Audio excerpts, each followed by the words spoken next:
Rain fell sideways over the mining colony of Dorn Station, hammering against metal walls that had not seen a storm this bad in 11 years.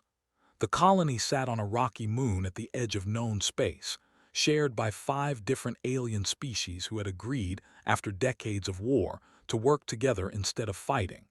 It was not peace born of friendship. It was peace born of exhaustion. Deep beneath the colony, past 3 layers of security doors and a maze of old mining tunnels, sat a vault that most workers on the station did not even know existed. Inside that vault, frozen in a block of blue light, was something the Alliance called only the Beast. No one knew where it had come from. Scouts had found it decades ago on an unmapped world, already half dead, chained inside the ruins of a fallen civilization. It had killed 11 soldiers before they managed to freeze it. Since then, it had never been thawed. Scientists studied it through scanners and old reports.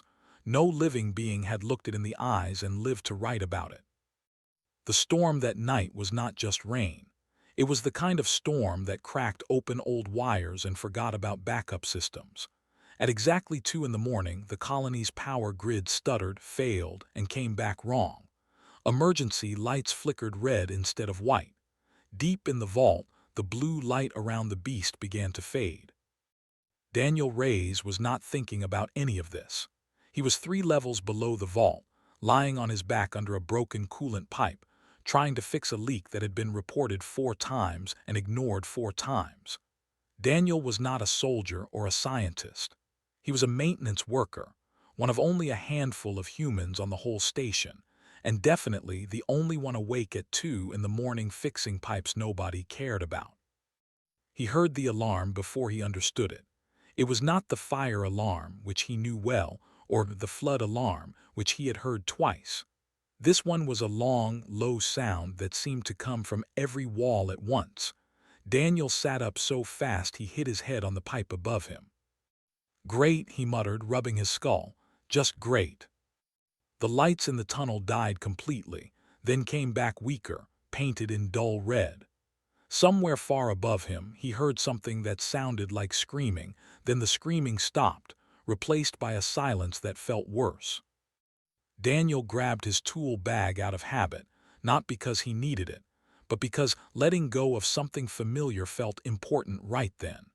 He moved toward the ladder that led up to the main corridors, following the emergency lights like breadcrumbs. What he did not know, what almost no one on the station knew yet, was that the vault seals had failed along with everything else. The beast, trapped for decades in cold silence, was awake for the first time since its capture. It did not roar. It did not smash through the vault door in a fury, the way the old reports had warned it might. Instead, it moved with a strange, careful quiet, testing each limb, each breath, as if remembering how to be alive. Then it began to walk. The first team to find it was a squad of armored guards from one of the reptilian species that made up half the colony's security force. They opened fire the moment their sensors picked up movement in the vault corridor. The beast did not flinch. Bullets that could tear through starship hulls barely slowed it down. Within seconds, the guards were scattered, alive but broken, and the alarm that Daniel had heard grew louder across the entire station. Word spread through the colony like fire through dry grass. A monster was loose. Something ancient, something unkillable, was moving through the lower levels, and every attempt to stop it only seemed to make it faster and angrier. Daniel reached the main corridor just as a group of colonists ran past him screaming in 3 different languages. He grabbed the sleeve of a small trader from an insect-like species he vaguely recognized from the market stalls. "What's happening?" Daniel shouted over the noise. The trader's eyes were wide with panic. "The vault, it's out. The old thing from the vault is out and it's killing everyone." Daniel let go of the sleeve and watched the trader vanish into the crowd. He thought, for a brief and stupid moment, about turning around and going back to his broken pipe. It seemed safer than whatever was happening above. But the escape pods were on the far side of the station, past the very corridors everyone else was running through, and Daniel had never been good at waiting for someone else to handle a problem. He moved forward instead of back, weaving through fleeing colonists, security drones flashing red warning lights above him. The deeper he went into the chaos, the quieter the halls became, until finally he turned a corner and found himself completely alone. Alone, except for the massive shape standing at the far end of the corridor, silhouetted in the dying red light, its long claws still wet, its huge chest rising and falling with slow, deliberate breaths. The beast turned its head. For the first time since it had been frozen, its eyes met the eyes of another living creature. That creature was Daniel Reyes, standing in a corridor with nothing but an empty tool bag and no way out, staring at the deadliest thing in the galaxy. Somewhere above, the station alarms kept screaming into the storm. Every soldier who had faced the beast that night had one thing in common. They had all tried to kill it, and they had all failed.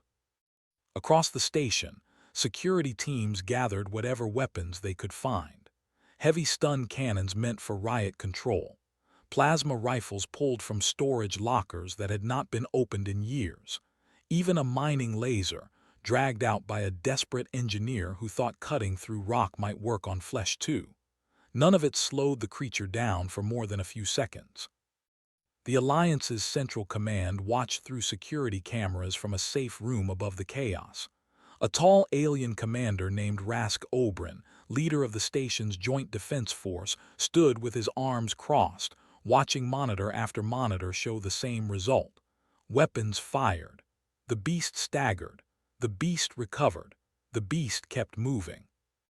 "It heals faster than we can hurt it," said a voice beside him, a science officer named Lyra Voss, one of the few humans working in command that night. Whatever that thing is, it wasn't just bred to fight. It was bred to survive fighting. Rask said nothing. He had seen war before, real war, the kind that had forced the 5 species onto this station together in the first place. But he had never seen anything like this. Down in the lower corridors, Daniel Reyes had not moved. He stood frozen, staring at the creature that filled the hallway from wall to wall, its body covered in dark plating that looked more like armor than skin, its eyes a deep, unreadable gold. He should have run. Every instinct told him to run. But his legs would not listen, and somewhere in the panic, a strange, tired thought crossed his mind. If this thing wanted him dead, running would not save him. He had seen the footage flash across the emergency screens before the power failed completely. Bullets did not stop it. He definitely would not stop it either. So instead of running, Daniel did something that surprised even himself. He spoke.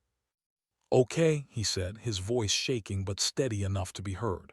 "You're clearly having a bad night. I get it. I've had a bad night too." The beast's head tilted slightly. It did not attack. It did not move at all except for the slow rise and fall of its chest. Daniel kept talking, mostly because silence felt more dangerous than words. "I was just trying to fix a pipe. A stupid pipe that's been broken for months. And now there's a monster in the hallway, and I'm probably about to die talking to it, which is honestly not how I pictured tonight going." He was not being brave. He knew that. Bravery was a choice, and this felt more like his brain simply refusing to process what was happening fast enough to be afraid properly. He had nothing to fight with, nowhere to run, and a strange numbness had settled over him instead of panic. The beast took a step forward. Daniel's whole body tensed, waiting for the end. But the creature did not lunge. It moved slowly, almost carefully, lowering its massive head until it was level with Daniel's chest. Up close, Daniel could see scars across its face, old wounds that had healed into rough, uneven lines. Whatever this thing was, it had been hurt many times before tonight. "You're not going to kill me?" Daniel asked, half to himself. The beast let out a low sound, not quite a growl, not quite anything Daniel had a name for. It was not aggressive. It almost sounded tired. Above them, hidden cameras caught every second of this. In the command room, Rask Oberyn leaned forward, staring at the screen in disbelief. "Get me eyes on that corridor," he ordered. "Now." The feed sharpened, showing Daniel standing perfectly still as the creature studied him. Its golden eyes locked onto his face with an intensity that felt less like a predator sizing up prey, and more like something searching for an answer to a question it could not put into words. "That's not attack behavior," Lyra said quietly, stepping closer to the screen. "Look at its stance. It's not coiled to strike, it's just watching him. Every other person it encountered tonight, it attacked within seconds," Rask said. "Why is this one different?" Nobody in the command room had an answer. Down in the corridor, Daniel slowly raised one hand, not to strike, not even really to touch the creature, but simply because some instinct told him stillness alone was not enough. The beast's eyes followed the movement, but it did not pull back and did not snap forward to bite the offered hand off. "I don't know what you are," Daniel said quietly, "but you're not attacking me, so maybe you're not what everyone thinks you are." The beast made that low sound again, and this time its massive head lowered another few inches, bringing it almost level with Daniel's waist. It was not a threat. It looked, strangely, almost like a bow. In the command room, Rask Oberyn stared at the screen for a long, silent moment before turning to his team. "Do not fire on that creature," he said. "Not until I say so." Nobody argued. Nobody understood what they were watching. But for the first time since the alarms had started screaming through the storm, the beast was not hurting anyone. It was kneeling in front of a human with an empty tool bag, and the entire station held its breath to see what would happen next, long before it had a cage, long before anyone called it the beast. The creature had a different life, one that no record in the Alliance's database could fully explain. Old scans taken from the ruins where it was found showed traces of a civilization that had died out thousands of years earlier, a species that built weapons out of living things instead of metal. The beast had likely been one of many bred and trained not to live, but to fight. Its entire existence had been shaped by fear, pain, and command. It had never once been spoken to gently. It had never once been touched without a chain attached to the hand. When the scouts who found it opened its cage all those years ago, it did not run toward freedom. It attacked, because attacking was the only thing it had ever known to do when a cage door opened. 11 soldiers died learning that lesson. The creature spent the following decades frozen, silent, alone, remembered only as a threat in old mission logs. None of that history was known to Daniel as he stood in the corridor, still frozen in place.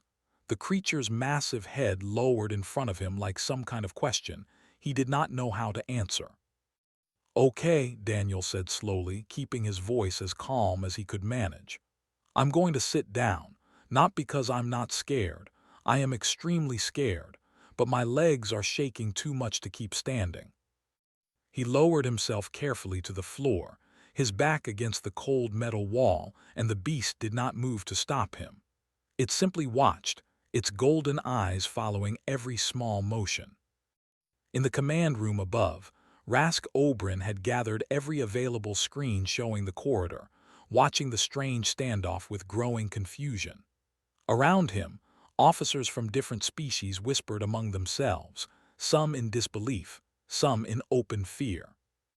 "This has to be some kind of trick," said a security officer near the back.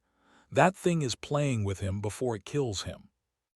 "It's had a dozen chances to kill him already," Lyra Voss said, arms crossed as she studied the feed. "If it wanted him dead, it would not still be standing there." Rask said nothing, but his eyes stayed locked on the screen. He had commanded soldiers for over 20 years. He knew the difference between a predator stalking prey and something else entirely, though he could not yet put a name to what he was seeing. Down in the corridor, Daniel slowly reached into his tool bag, more out of nervous habit than any real plan, and pulled out a small metal wrench. He turned it over in his hands, more to give his fingers something to do than for any real reason. The beast's eyes followed the movement of the tool, and its head tilted slightly, almost curious. "It's not a weapon," Daniel said, holding it up so the creature could see clearly. "Just a wrench, boring honestly." He set it down on the floor between them, an offering with no real meaning behind it, except that it felt better than sitting there doing nothing. The beast leaned forward and sniffed the wrench once, then looked back up at Daniel, its expression unreadable but somehow less tense than before. Above the corridor, orders were shouted through the command channel. A strike team, unaware of what was happening below, had been dispatched to secure the lower levels by force. "Belay that order," Rask snapped into his comm unit. "No one enters that corridor until I say so." "Sir, the creature has already injured 6 of our people tonight. And it has had every chance to injure a 7th, Rask cut in. "I want eyes on this, not bullets. Am I understood?" Reluctantly, the strike team held their position at the edge of the corridor, weapons raised but not firing, watching from a distance as the situation played out in front of them. Daniel, unaware of the argument happening above him, kept talking softly to the creature, mostly nonsense about broken pipes and bad luck, simply because silence felt too heavy to sit inside for long. Somewhere in the middle of his rambling, he noticed something strange. The beast's tense posture had softened. Its claws, which had been curled tightly since the moment they met, now rested loosely against the floor. "You've been alone a long time, haven't you?" Daniel said quietly, not really expecting an answer. The beast let out a low breath, almost like a sigh, and lowered itself fully onto the floor, its huge body curling slightly, no longer standing over Daniel but settling beside him instead. It was not submission in the way a trained animal might submit to a master. It looked, instead, like something closer to relief, the kind of stillness that came after holding tension for far too long. In the command room, the entire staff stood in stunned silence, watching the deadliest creature in recorded Alliance history lie down peacefully beside an unarmed human maintenance worker. "I don't understand what I'm looking at," one officer finally admitted. Lyra Voss, watching closely, spoke without turning from the screen. "I think," she said slowly, "we're looking at the first kind thing that's happened to that creature in longer than any of us have been alive." Rask Oberyn stared at the monitor for a long moment, then reached for his comm unit again, his voice quieter than before. "Stand down the strike team," he said. "Nobody moves until I understand exactly what we're dealing with." Below, unaware of the storm of decisions happening above him, Daniel sat quietly beside the creature, the wrench still lying on the floor between them. And for the first time since the alarms had started screaming, the corridor was completely silent. By morning, the story of what happened in the lower corridor had spread across the entire station. And then, faster than anyone expected, across the wider Alliance network connecting a dozen other colonies. Some called it a miracle. Others called it a threat that had simply not finished revealing itself yet. Within hours, official channels were flooded with messages from military leaders, scientists, and worried politicians, all demanding answers about the creature that had killed for decades and then, without warning, knelt beside a human stranger.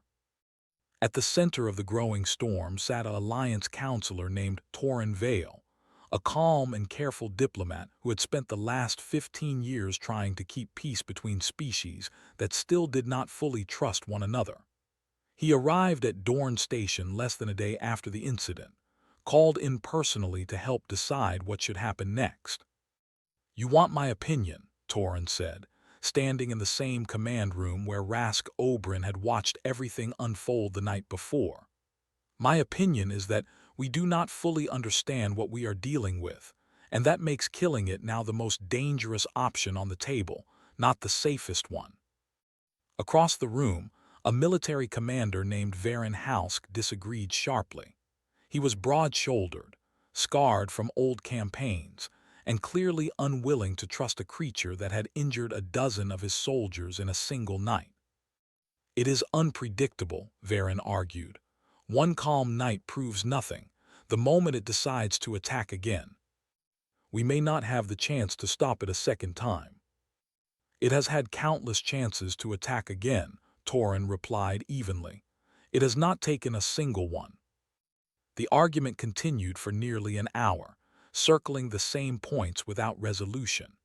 Meanwhile, Daniel Reyes sat alone in a small interview room several floors above, waiting for someone to tell him what was happening. He had been pulled away from the corridor shortly after dawn, questioned by nervous security officers who seemed unsure whether to treat him as a witness or a suspect. Nobody had explained anything clearly. Nobody had thanked him either. The door finally opened, and Torin Vale stepped inside, looking tired but composed. "Mr. Reyes," Torin said, taking a seat across from him, "I understand you've had quite a night." "That's one way to put it," Daniel said. "Is someone going to tell me what's happening to that thing? Is it locked up again? Is it hurt?" Torin studied him carefully. "You're worried about it." "I don't know what it is," Daniel admitted. "But it didn't hurt me. It could have, easily, and it didn't. That has to mean something." "There are people upstairs arguing about whether it should be destroyed within the hour," Torin said honestly. "Others believe it should be studied.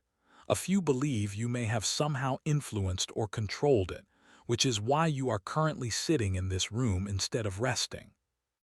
Daniel let out a short, humorless laugh. "Controlled it? I fix broken pipes for a living.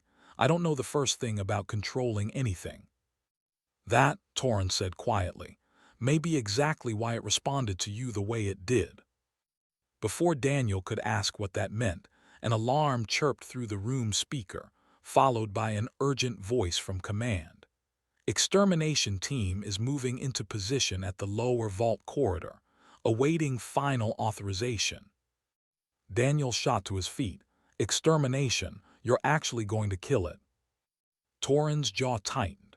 "Commander Halsk has convinced enough of the Council that the risk outweighs the unknown benefit. I have delayed the order twice already. I do not know if I can delay it a third time." Daniel did not wait to hear more. He pushed past Torin and out the door before anyone could stop him, ignoring the shouts of security officers as he sprinted down the corridor toward the lift that led to the lower levels. By the time he reached the corridor where it had all started, an armored strike team stood in formation at the far end, heavy weapons aimed toward the containment cell where the beast had been moved and sealed hours earlier. Varen Halsk stood at the front, comm unit raised to his mouth, ready to give the final order. "Wait," Daniel shouted, breathless from running. Every helmet turned toward him. Varen lowered his comm unit, clearly annoyed by the interruption. "This area is restricted, civilian," Varen said sharply. "Return to holding immediately." "You're about to make the biggest mistake this station has ever made," Daniel said, stepping forward despite the row of weapons aimed nearby. "That thing had every chance to kill me and it didn't. It's not some mindless monster. It's scared. It's been alone and hurt for longer than any of us have probably been alive, and the first time someone didn't scream or shoot at it, it didn't attack. Doesn't that tell you something?" "It tells me it is unpredictable," Varen snapped. "One quiet moment does not undo decades of bloodshed." "Then let me prove it," Daniel said, his voice steady despite the fear clearly written across his face. "Let me go in there. If I'm wrong, you'll have your proof, and you can do whatever you were already planning to do." Varen studied him for a long, tense moment, weapon still raised, the entire corridor holding its breath. "You would risk your life on the word of a creature you met less than a day ago," Varen said slowly. "I'd risk it on the fact that I was standing 3 feet from it last night, and I'm still breathing," Daniel replied. Behind Varen, the sealed door to the containment cell let out a low mechanical groan, and everyone in the corridor turned as the heavy lock began, slowly, to disengage from the inside. Daniel stepped forward without waiting for permission, placing himself directly between the armored strike team and the door, refusing to move even as Varen barked an order for him to stand down. The corridor fell silent except for the sound of the lock finishing its cycle, and somewhere behind that door, the beast was already moving. The containment door slid open with a low, grinding sound, and every weapon in the corridor tightened its aim toward the darkness inside. Daniel did not move. He stood in front of the strike team, arms slightly raised, not in surrender but in warning, silently asking them to wait just a few seconds longer. The beast stepped out slowly, its massive frame filling the doorway, golden eyes scanning the corridor full of soldiers and weapons, before settling on the one face that was not afraid of it. "Hey," Daniel said quietly, his voice far calmer than he actually felt. "I know this looks bad, just stay calm, okay, for both our sakes." The creature's ears, if they could be called that, flattened slightly at the sight of so many raised weapons, and a low sound rumbled deep in its chest, not quite a growl, more like tension building toward something dangerous. "Everyone lower your weapons," Daniel said sharply, turning toward the strike team. "You're scaring it, and a scared version of that thing is exactly what none of us want right now." "Absolutely not," Varen Halsk snapped, stepping forward himself. "We lower our weapons the moment that creature proves it deserves trust, not before." "It already has," Daniel argued. "Look at it, it's not attacking. It's reacting to 20 guns pointed at its head, wouldn't you?" Torin Vale, who had followed Daniel down from the command level, pushed his way to the front of the gathered officers, holding up a hand toward Varen. "Commander, a moment," Torin said firmly. "If that creature wanted to kill anyone right now, it has had every opportunity. It is not attacking. It is defending itself against the very threat you brought here." Varen's jaw tightened, but after a long, tense pause, he raised a hand, signaling his team to lower their weapons, though every soldier kept their fingers close to the triggers. The moment the weapons dropped, the tension in the beast's shoulders eased slightly, its low growl fading into something closer to a tired breath. Daniel took a slow step toward it, keeping his movements deliberate and calm. "See, nobody has to die today. Not you, not them, not me." The beast's eyes followed him closely, but it made no move to attack, its massive body settling lower, no longer coiled and ready to strike. For the first time, Torin spoke directly to the creature, though he knew it likely could not understand words the way people did. "We do not fully understand you," he said calmly, "but we are willing to try if you are." The beast's gaze shifted from Daniel to Torin, studying him for a long moment before letting out a slow breath and lowering its head, the same small, unmistakable gesture it had shown Daniel the night before. A murmur ran through the gathered soldiers, disbelief mixing with growing curiosity. Even Varen, standing rigid with his arms crossed, seemed less certain of his earlier conviction. Over the following days, the beast remained in a modified section of the containment area, no longer sealed shut but simply left open, allowing it to move freely within a monitored space. Daniel, against the objections of several officers, began visiting regularly, mostly because no one else was willing to get close enough to try. During one of these visits, a secondary malfunction struck the station, a coolant leak spreading dangerous gas through a nearby maintenance corridor where several colonists had been trapped by a jammed door. Daniel, alerted by the emergency broadcast, rushed toward the area, uncertain what he could actually do to help. The beast, sensing his urgency, followed close behind, moving through the narrow corridors with surprising care, avoiding damaging any of the fragile equipment lining the walls. When they reached the jammed door, Daniel realized immediately that it was far too heavy for him to force open alone. The beast, without hesitation, stepped forward and pried the door apart with controlled strength, careful enough not to crush the colonists huddled just behind it. Coughing from the gas, the trapped colonists stumbled out, staring in shock at the creature that had just saved them rather than harmed them. Word of the rescue spread through the station even faster than the news of the original attack. For the first time, colonists who had been terrified of the beast began speaking about it differently. some even calling it by a nickname whispered nervously among themselves, rather than referring to it only as the creature, or the threat. Back in the command room, Rask Oberyn reviewed the footage of the rescue in silence, standing beside Torrin Vale, who wore a small, satisfied expression. It could have easily crushed that door and everyone behind it, Rask admitted. It didn't.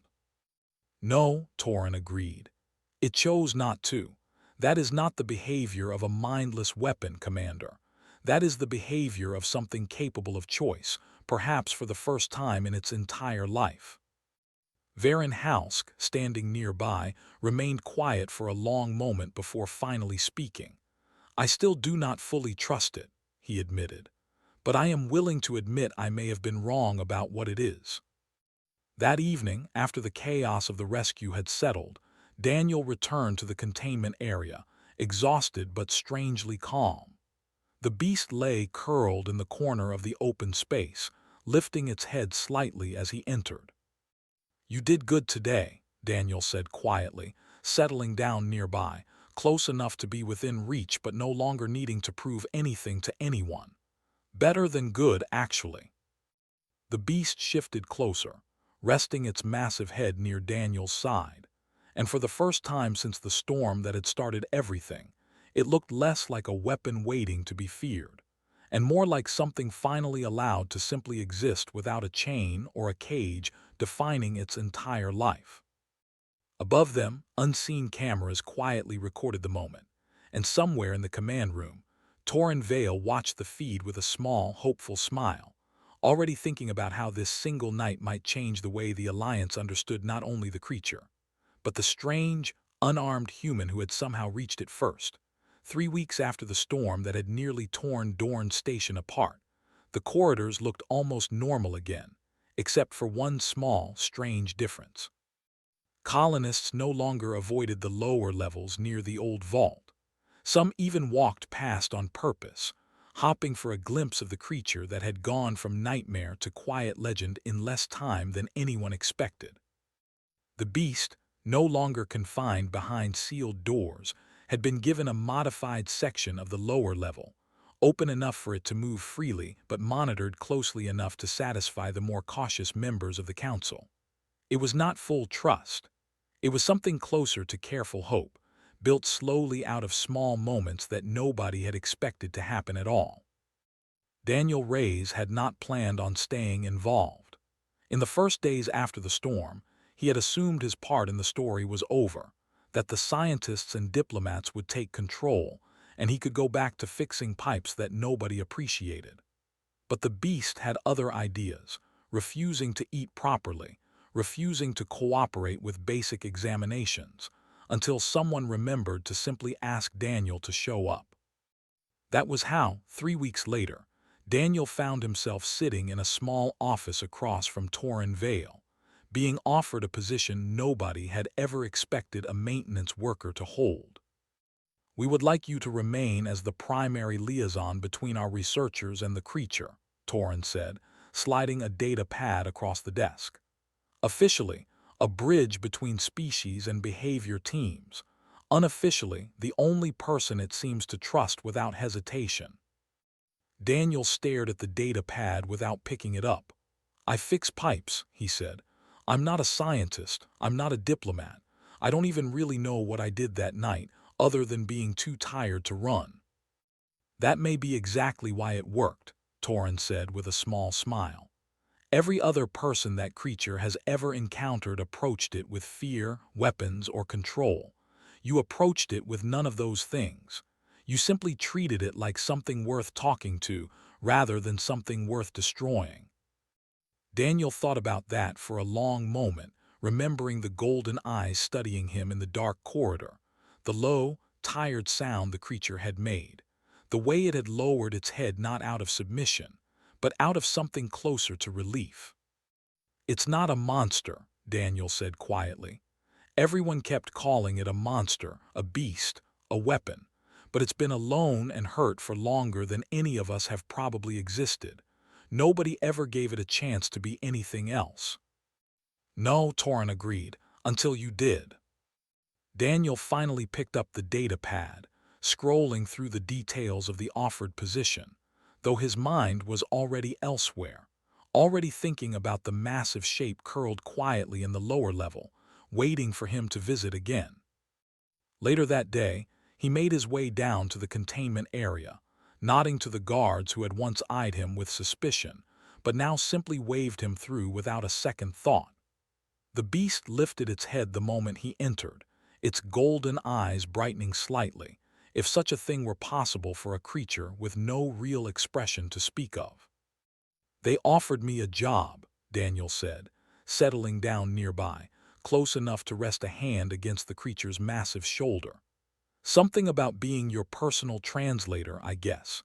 Not really sure I'm qualified, but apparently you disagree with me pretty loudly whenever anyone else tries to talk to you." The beast let out a low breath, almost like a laugh, and shifted closer, resting its head against Daniel's side the way it had started doing more and more often over the past few weeks. News of the creature's transformation, from feared killer to cautious ally, had already begun spreading beyond Dorn Station, carried along trade routes and diplomatic channels to colonies across the Alliance. Some species dismissed it as a strange, isolated event. Others, especially those who had spent years fighting alongside humans in older conflicts, found themselves less surprised than expected. There was something about humans, some of the older commanders whispered quietly among themselves, something that made them different from every other species in the Alliance. They did not always rely on strength or weapons to solve their problems. Sometimes, they simply refused to be afraid, even when fear would have been the reasonable choice, and more often than anyone liked to admit, that refusal changed outcomes nobody expected to change. Varen Halsk, still cautious by nature, found himself standing at the edge of the containment area one evening, watching Daniel and the beast from a distance. He did not fully understand what he was looking at, not completely, but he no longer felt the need to reach for a weapon every time the creature moved. "I still do not fully trust it," Varen admitted quietly to Torin, who had joined him at the railing. "You do not need to trust it completely," Torin replied. "You only needed to give it the chance to prove itself. That is more than it ever received before." Below them, Daniel sat quietly beside the creature, no longer thinking about escape pods or broken pipes or the terrifying night that had started everything. The corridor was calm now, the alarms long since silenced, the storm outside nothing more than a distant memory replaced by clear skies over the colony. The beast, once feared across the galaxy as an unstoppable, mindless killer, rested peacefully beside the one person who had never treated it as either a monster or a weapon, but simply as something worth understanding. And somewhere far beyond the station, across 1,000 different worlds and 100 different languages, word continued to spread of the deadliest creature in known space, and the ordinary, unarmed human who had somehow reached it first, not with strength, not with weapons, but with something far rarer across the stars. Simple, unafraid kindness,